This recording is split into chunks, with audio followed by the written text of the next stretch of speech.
Here is a quick tutorial on how to use photopea.com, photopea.com, to edit mockups to add shadows if you have taken like an item of yourself and you've dropped out the shadow and you want to add a new mockup background. So the first thing I'm going to do, I'm going to open from computer, and I have two images that I've already saved and gotten ready. One is the background image that I want to add my like item image to. So I'm just going to open them both from computer. I'm going to give them just a second to pull up in here. Okay, so this is the background image that I want to add this onesie image to. And I think the easiest way is to come over to this like box that kind of has an outline, to grab it. And I've already dropped the background out of this in another tool. You can do this with canva.com, which is like, I think you have to pay to do it. You can do it with Photoshop. You might be able to do it with Photopea. I don't know. There's a ton of different programs that can do it. Let's just, for the sake of the argument, say you have an image that you have already dropped the background out and you want to add it to a different background. So I'm going to put this box around it, and then I'm going to come up here to where it says edit, and I'm going to click copy. And then I'm going to come over to my actual or my new background, this like party one, and I'm going to click edit, paste.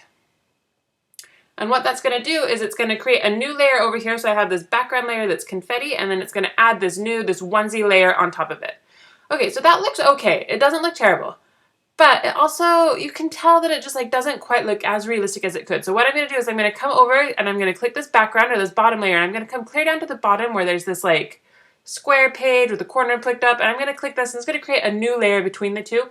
And on this new layer, I'm going to rename it just for so you can see what I'm doing here. I'm going to create a shadow. And so to do that, I'm going to come over to this side, and I'm going to click this brush tool.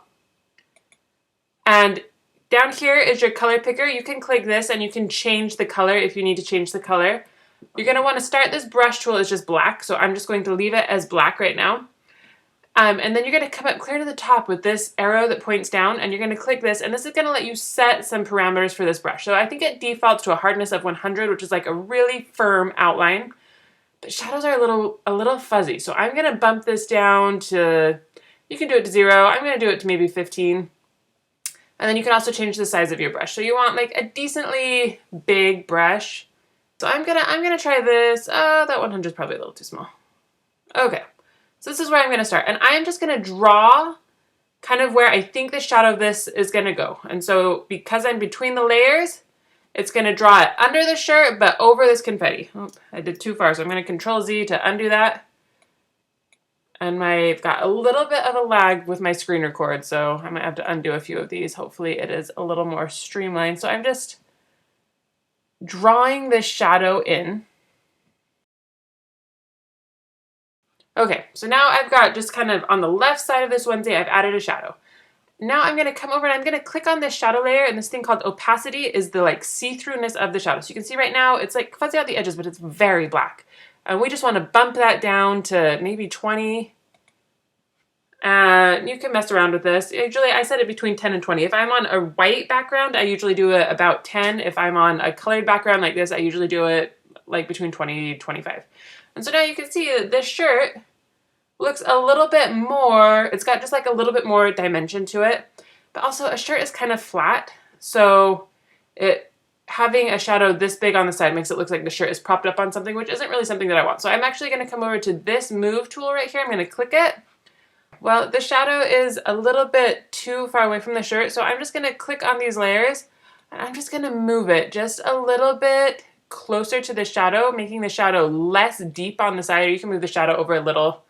So the bigger the shadow you have on the side, the further the object is going to look away from your background. So a shirt's pretty flat. If you have something like a mug or a tumbler or something that stands up, I would do a bigger shadow. If you have something that's kind of flat, I would just do a little one.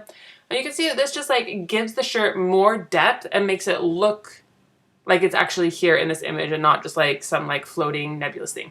And then from here you can take it and you can click a file, you can save it or export it and pull it into whatever you want to do from here, and you're good to go.